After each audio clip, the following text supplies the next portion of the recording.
नमस्कार। देश देशांतर में आपका स्वागत है। मैं हूं कुर्बान अली। सुप्रीम कोर्ट ने कोलकाता हाई कोर्ट के पूर्व जस्टिस CS कर्णन के मामले में अपना विस्तृत फैसला सुनाते हुए कहा है कि कर्णन ने भारतीय न्याय प्रणाली का पूरी दुनिया में मजाक बना दिया है। अदालत ने कहा कि न्यायपालिका पर सवाल खड़े करने वाले जजों पर कार्रवाई करने के लिए महाभियोग के अतिरिक्त भी विकल्प होने चाहिए। मुख्य न्यायाधीश जस्टिस JS खेर की अध्यक्षता वाली 7 सदस्यीय पीठ ने कहा है कि कर्णन का आचरण भारतीय न्याय प्रणाली की साख को गिराने वाला रहा है। उनके खिलाफ सख्त से सख्त कार्रवाई होनी चाहिए।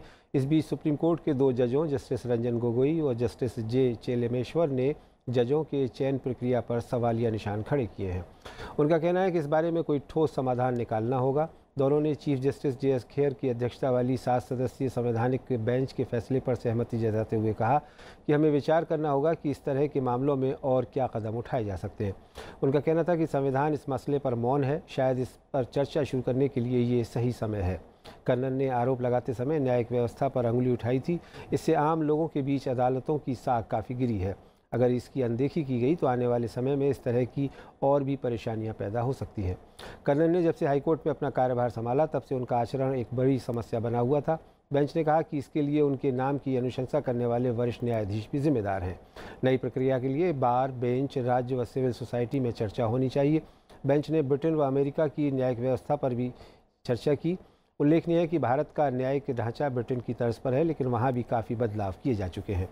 इस बीच भारत सरकार ने देश के हाई कोर्टों में एडिशनल जजों की नियुक्ति संबंधी फाइल को मंजूरी दे दी है। इस फैसले से अकेले उत्तर प्रदेश के इलाहाबाद हाई कोर्ट में 9 एडिशनल जज और पंजाब तथा हरियाणा हाई कोर्ट में नए जजों की नियुक्ति हो सकेगी। ये नियुक्ति कॉलेजियम सिस्टम के आधार पर भेजे गए नामों पर की गई है।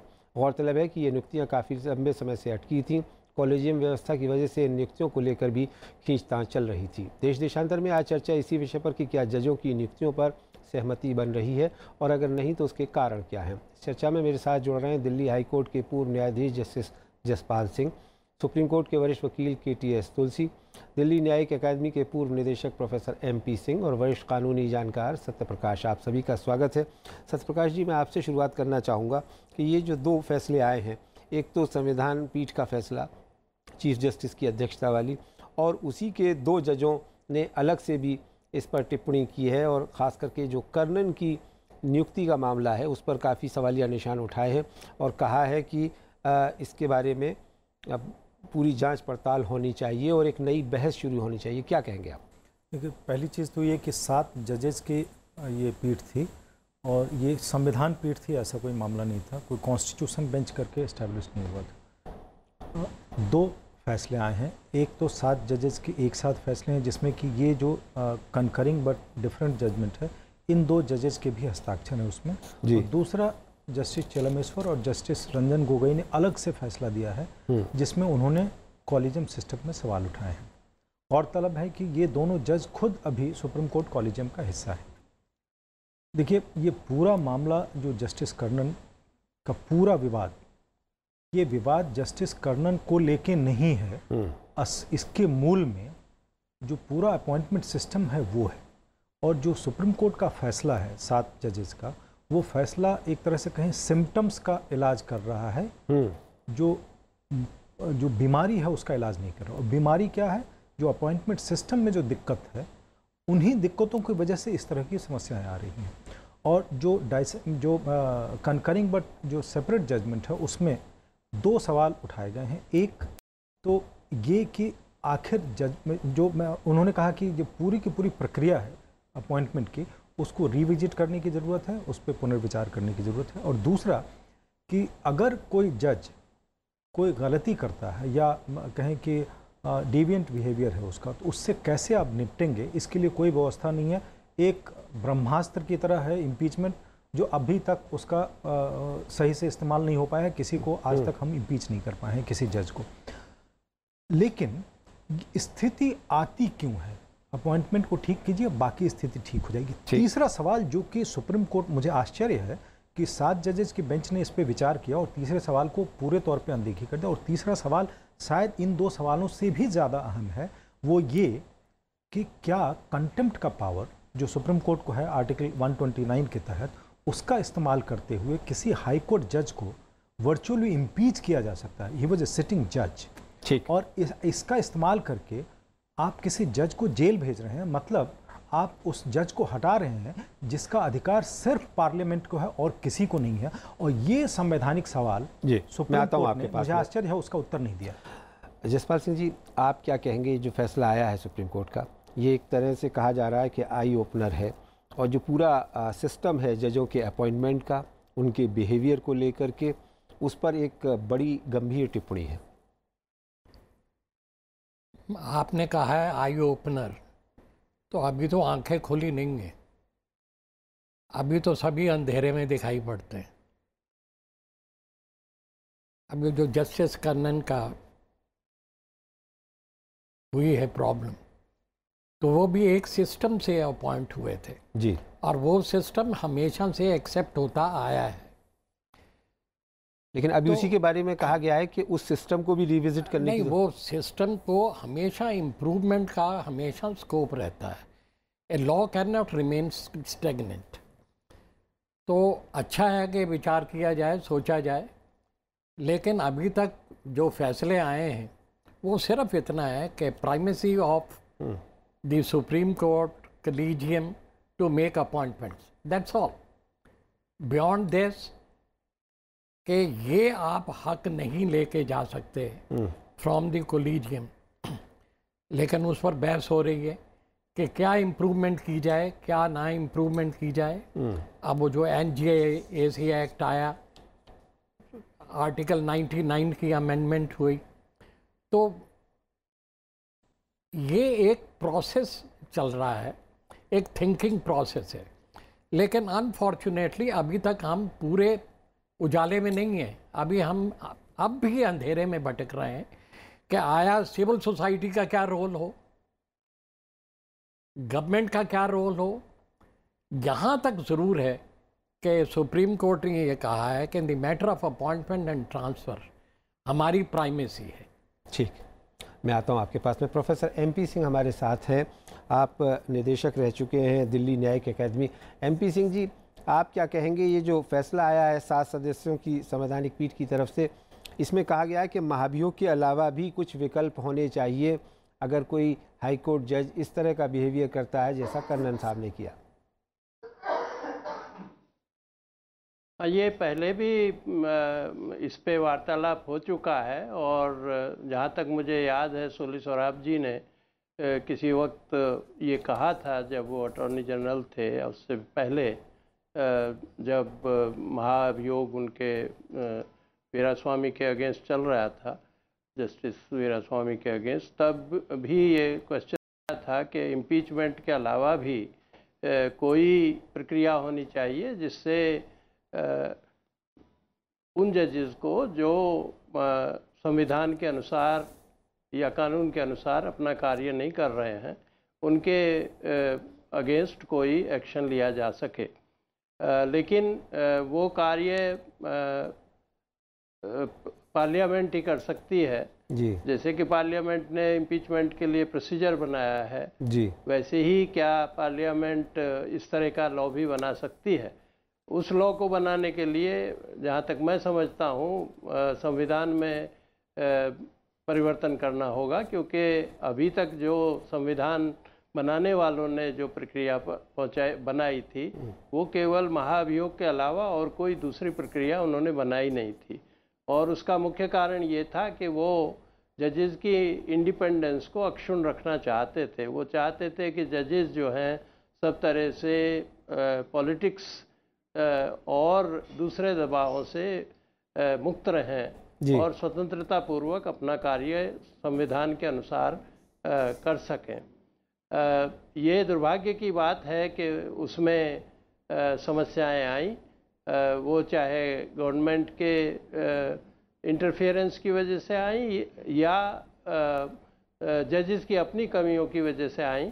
लेकिन ये 73 के बाद से ये प्रक्रिया शुरू हुई जिसमें कुछ हद तक हम ये कहेंगे कि पॉलिटिकल इंटरफेरेंस प्रथम रहा और जजेस का रोल बाद में आया, और अंत में इसीलिए जजेस को मजबूर होके एडवोकेट्स ऑन रिकॉर्ड का जजमेंट 1993 में देना पड़ा, जिसमें कि उन्होंने कहा कि जजेस ही जजेस को अपॉइंट करेंगे और उसमें उन्हीं के डिसीजन को प्राइमेसी दी जानी ठीक है। चाहिए। MP सिंह जी, आप रहे, मैं आता हूं दोबारा आपके पास में। वो अभी भी सत्यप्रकाश जी, अभी जो ये चर्चा हो रही है कि साहब एक डिबेट होनी चाहिए, या कॉलेजियम का जो सिस्टम है जिसके तहत अभी 9 एडिशनल जज नियुक्त किए गए हैं उत्तर प्रदेश में और पंजाब और हरियाणा हाई कोर्ट में, जिसको लेकर के काफ़ी विवाद चल रहा था पिछले 1 साल से, तो ये क्या कहना चाह रहे हैं जस्टिस चेलेमेश्वर के, किस तरह का सिस्टम होना चाहिए? देखिए, जस्टिस चेलेमेश्वर एक जज ऐसे हैं सुप्रीम कोर्ट में आज की तारीख में जो ये पहली बार उन्होंने ये मुद्दा नहीं उठाया है। उनका कंसिस्टेंट स्टैंड रहा है कि कॉलेजियम सिस्टम में ट्रांसपेरेंसी नहीं है और इसमें ट्रांसपेरेंसी होनी चाहिए। सो मच सो कि उन्होंने कॉलेजियम की बैठकों में भाग लेने से भी मना कर दिया था। उनका कहना था कि इसके लिए कोई एजेंडा नहीं बनता है और जो मिनट्स है वो रिकॉर्ड नहीं होती है, तो क्या बातचीत हुई पिछली बैठक में, अगली बैठक में वो पता नहीं होता है। कल को कोई कहे कि हमने ये नहीं कहा, वो नहीं कहा, तो उसमें दिक्कत हो। उनका कहना था कि आप एजेंडा तय कीजिए और मिनट्स रिकॉर्ड होने चाहिए, कोई ट्रांसपेरेंसी नहीं है। देखिए, जब NJAC का फैसला आया जिसमें सुप्रीम कोर्ट ने NJAC को असंवैधानिक करार दिया, उसमें 2 फैसले थे, एक तो अक्टूबर 2015 का और दूसरा दिसंबर 2015 का।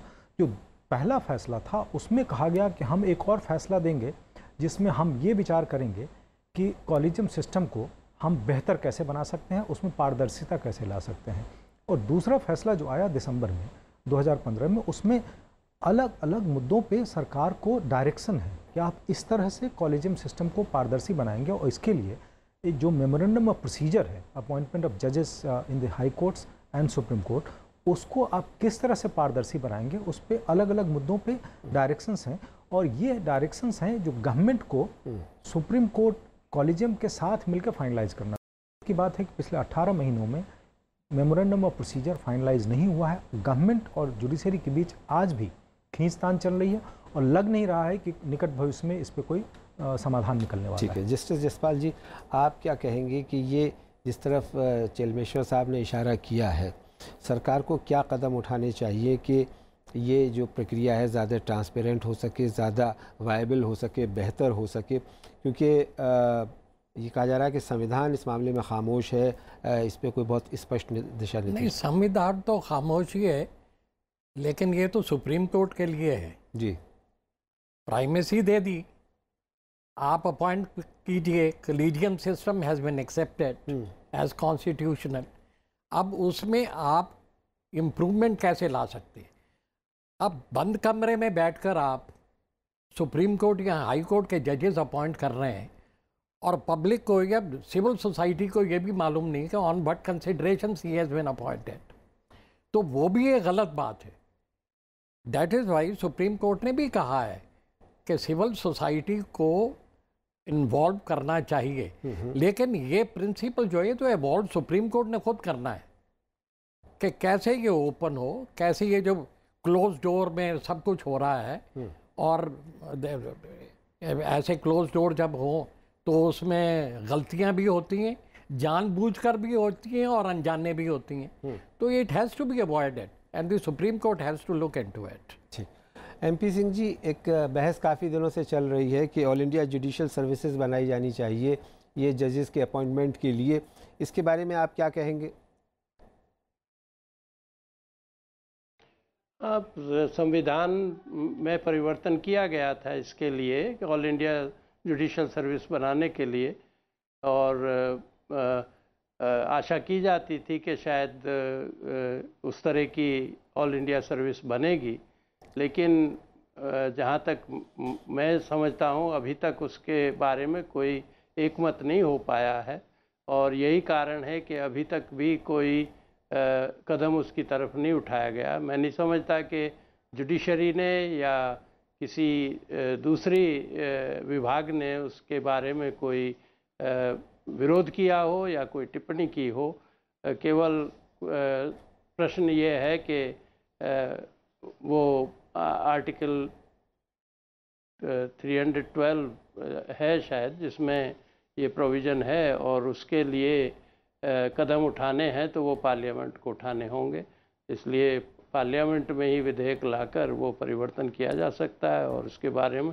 लेकिन जहाँ तक मैं समझता हूँ अभी कभी भी उस पर ठोस कदम नहीं उठाए गए किसी तरह की वार्तालाप या डिस्कशन करने के लिए। इस वक्त हमारे साथ सुप्रीम कोर्ट के सीनियर एडवोकेट KTS तुलसी साहब जुड़ गए हैं। तुलसी साहब, सुप्रीम कोर्ट के 2 फैसले आए हैं। एक तो 7 सदस्यीय बेंच जो कि चीफ जस्टिस खेर की अध्यक्षता वाली है, उसने कर्नन साहब के अपॉइंटमेंट पर और उनके व्यवहार पर काफ़ी सवाल उठाए हैं। और दूसरा जो उसी बेंच के 2 जज हैं, चेलमेश्वर साहब और एक और जज, उन्होंने कहा है कि जिन लोगों ने उनको नियुक्त किया था उसके बारे में भी बात होनी चाहिए और इस पर एक बहस हो के ताकि एक ट्रांसपेरेंसी लाई जा सके जजों के अपॉइंटमेंट में। क्या कहना चाहेंगे आप?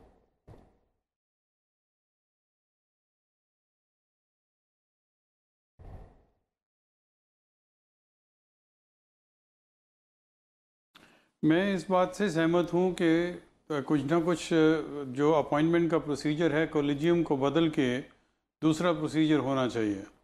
मैं ये भी समझता हूं कि बार का रोल होना चाहिए। President of the bar association और president of the bar council of the state, इन दोनों को अधिकार होना चाहिए कि ये अटॉर्नी जनरल को नाम सजेस्ट करें और उसके बाद वो जो नाम हैं वो चीफ जस्टिस साहब के पास जाएं और उसकी रेटिफिकेशन से पहले एक पब्लिक हियरिंग होनी चाहिए before the judicial committee of the parliament और उसमें नॉमिनीज़ जो हैं वो अपना ऑब्जेक्शन लेके आएँ। ऑब्जेक्शन के सपोर्ट में जो भी उनके पास एविडेंस है वो लेके आएँ और नॉमिनी उसको क्रॉस एग्जामिन करे, उसके ख़िलाफ़ जो भी कहना चाहे कहे। और दूसरा, ऑब्जेक्टर जो नॉमिनी है वो अपना एविडेंस लाए और ऑब्जेक्टर्स उसको क्रॉस एग्जामिन करें। ये सिस्टम होना चाहिए, तभी सारी चीज़ बाहर आएगी। ट्रांसपेरेंट होनी चाहिए। ये अपॉइंटमेंट प्रोसीजर जो है ट्रांसपेरेंट होना चाहिए, हश नहीं होना चाहिए। अमेरिका में बाकायदा अमेरिकन बार एसोसिएशन को कंसल्ट किया जाता है। अमेरिकन बार एसोसिएशन अपने बैलेट बॉक्सेस लगाती है हर स्टेट कैपिटल में और वहाँ पे वो कह सकते हैं कि रेकमेंडेड, स्ट्रांगली रेकमेंडेड और नॉट रेकमेंडेड। और नॉट रेकमेंडेड जो है वो 2 स्ट्रांगली रेकमेंडेड को कैंसिल कर देता है जी। इस तरह से अमेरिका में कभी भी कोई ऐसा जज अपॉइंट नहीं हुआ जिसको अमेरिकन बार एसोसिएशन ने अपोज किया हो। उसके बाद सेनेट कमेटी में बाकायदा पब्लिक हियरिंग्स होती हैं और वो हियरिंग 1 हफ्ते में ख़त्म हो जाती है। मैं ये समझता हूँ कि ये बहुत आवश्यक है क्योंकि इनके रिमूवल का प्रोसीजर इतना कॉम्प्लिकेटेड है, इतना टाइम कंज्यूमिंग है कि नियुक्ति के समय तो कॉशियस होना और उनके बारे में सब कुछ जानना आवश्यक है। तो नियुक्ति का प्रोसीजर जो है वो ट्रांसपेरेंट होना चाहिए जी। और उसमें मल्टी डिसिप्लिनरी कंसल्टेशन होनी चाहिए। जो पार्लियामेंट्स की कमेटीज़ हैं इनको ये मल्टी डिसिप्लिनरी होती हैं। तो इसलिए मेरे विचार में तो कि दुनिया में कोई भी देश नहीं है जहां जजेस खुद अपने सक्सेसर्स का चुनाव कर जी। तो सिलेक्शन करते हैं। मैं आता हूं आपके पास में दोबारा, आप बने रहें हमारे साथ। सत्यप्रकाश जी, जो KTS तुलसी साहब ने सुझाव दिए हैं उसमें दिक्कत क्या है? दिक्कत क्या है कि सुप्रीम कोर्ट ने ये सारी पावर्स जो है ना खुद को एरोगेट कर ली है जी। देखिए, जो कॉलेजियम सिस्टम है, it's not a constitutional system, it may not be unconstitutional but it is certainly extra constitutional. इस संविधान में ये प्रावधान नहीं है, उन्होंने अपने तरह से क्रिएट कर लिया है। देखिए, जो हमारा संविधान है उसमें जो पावर ऑफ जुडिशियल रिव्यू है उसको सुप्रीम कोर्ट ने इतना खींच दिया है, कहें कि उसको इतना बढ़ा दिया है। ब्रिटेन में Supreme Court does not have power, अब वहाँ भी सुप्रीम कोर्ट का सिस्टम है, they don't have power to examine any primary legislation enacted by parliament, parliamentary supremacy का कॉन्सेप्ट, ओनली सबऑर्डिनेट legislation वो एग्जामिन कर सकते हैं। अमेरिका में American supreme court can strike down any law, लेकिन वो नया कानून क्या होगा वो सुप्रीम कोर्ट नहीं बताता है। हिंदुस्तान एकमात्र शायद देश है दुनिया का जहाँ सुप्रीम कोर्ट ये भी कहेगा कि ये कानून ख़त्म हो गया, अब ये कानून हमारा दिया हुआ चलेगा। जो पार्लियामेंट का काम है वो सुप्रीम कोर्ट कर रही है और वहाँ करे जहाँ कोई गैप रह गया है वहाँ ठीक है। जहाँ सुप्रीम कोर्ट कोई गैप नहीं है, पार्लियामेंट ने और कंप्लीट पॉलिटिकल कंसेंसस से जो कानून बना है उसको भी बिना कोई मौका दिए कि ये किस तरह से काम करेगा ये देखे बगैर उसको सीधे सीधे खारिज कर दिया। इसके कारण अभी ये दिक्कत आ रही है। मेरी समझ से सुप्रीम कोर्ट को जो एनजेएसी है उसको काम करने का मौका देना चाहिए था। ठीक। और अगर उसमें कोई खामियां होती उसके बाद आप कोई फैसला ले सकते थे। सरसरी तौर पे कॉन्स्टिट्यूशनल अमेंडमेंट को इस तरह से खारिज करना गलत था। जस्टिस जसपाल जी, जो अभी केटीएस तुलसी साहब ने कहा उससे आप सहमत हैं और या उसमें कुछ जोड़ना चाहते हैं? स्वाय इसके जी कि ट्रांसपेरेंसी होनी चाहिए और जितनी इम्प्रूवमेंट हो सकती है इस सिस्टम में, कलीजियन सिस्टम में, वो लाई जाए। लेकिन ये कहना कि साहब आए वो और उसकी क्रॉस एग्जामिन हो और ये हो, ये तो एक तमाशा हुआ, गिला ना हुआ। ये तो ये बात गलत है, मैं इससे सहमत बिल्कुल नहीं हूँ। Most important thing is the independence of the judiciary. जी, ये जो ऑनस्लॉट्स हैं by the administration and by the politicians, इसको रोकने के लिए ये collegium system is the best system. But इसमें क्या इम्प्रूवमेंट्स लाई जा सकती हैं वो ज़रूर है। सुप्रीम कोर्ट ने खुद कहा है कि सिविल सोसाइटी को लाओ अंदर, हम सुनेंगे उन्हें, इट शुड बी ओपन। ठीक है। लेकिन ये कि साहब मुकदमाबाजी एक किस्म की के बोल आए और फिर क्रॉस एग्जामिन हो, I am sorry, I don't agree. KTS Tulsi साहब कुछ कहना चाह रहे हैं? जी कहें तुलसी साहब, संक्षेप में।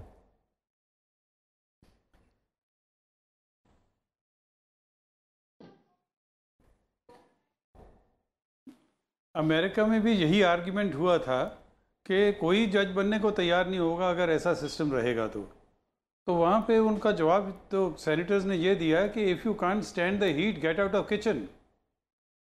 अगर आपने जज बनना है तो आपको सबके सामने, पर्दे के सामने आपको फेस करना पड़ेगा क्रिटिसिज्म, और जो फेस नहीं करना चाहता वो ना बने जज। मगर ये दुनिया में कहीं भी सिस्टम नहीं है। कॉलेजियम का मतलब है जजेस अपॉइंट जजेस।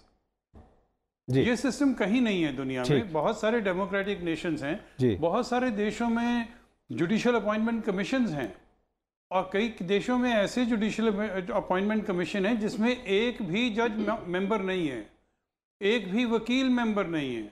वहाँ पे आम आदमी फैसला करते हैं। वो कहते हैं कि we are consumers of justice, हम तय करेंगे कि हमें किस तरह का जज। ठीक है, फेयर इनफ। एमपी सिंह साहब, तो आप क्या कहना चाहेंगे कि ऊपर विश्वास, जो तुलसी साहब कह रहे थे और जो जस्टिस जसपाल जी ने कहा, उसके अलावा इस पूरे सिस्टम को ट्रांसपेरेंट बनाने के लिए जो सबको एक्सेप्टेबल हो और कर्नन जैसे जज दोबारा ना आए, उसके लिए क्या होना चाहिए आपकी नज़र में?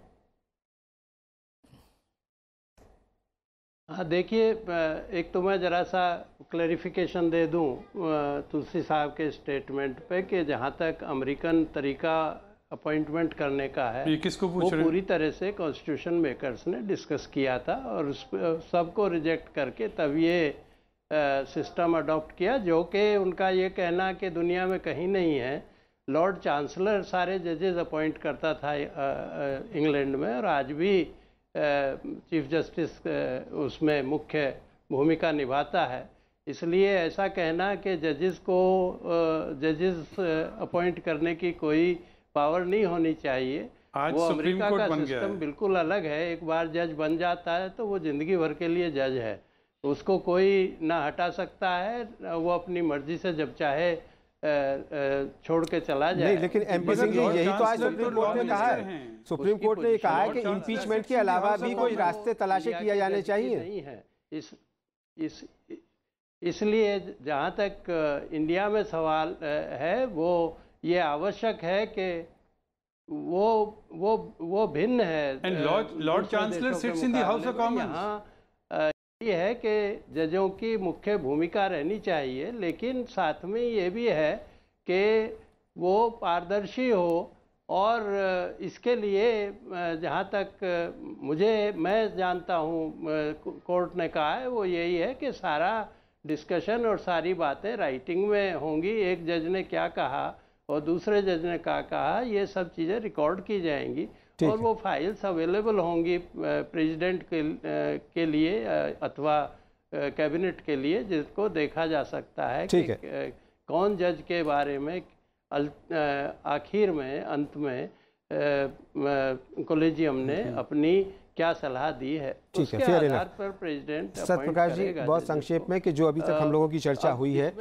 उसके आधार पे अब ये जो बात हो रही है कि इम्पीचमेंट के अलावा भी कोई रास्ता होना चाहिए जजेस को पनिशमेंट करने का, ये बात कही गई है इस फैसले में, ये तो इसका क्या मतलब? यूपीए गवर्नमेंट के दौरान जी। एक बिल लाया गया था जिसमें इस तरह की व्यवस्था की गई थी, बिल में व्यवस्था थी, वो एक्ट नहीं बन पाया था, जिसमें था कि माइनर और मेजर पनिशमेंट वर्ड, कोई और वर्ड यूज़ किया गया था जिसको उनको इस तरह की सज़ा मतलब पनिशमेंट के सेंस में नहीं, जिसमें उनसे वर्क विड्रॉ किया जा सकता, इसी तरह के 2-3 तरह की चीज़ें आई थी। ये किस तरह की चीज़ हो सकती है?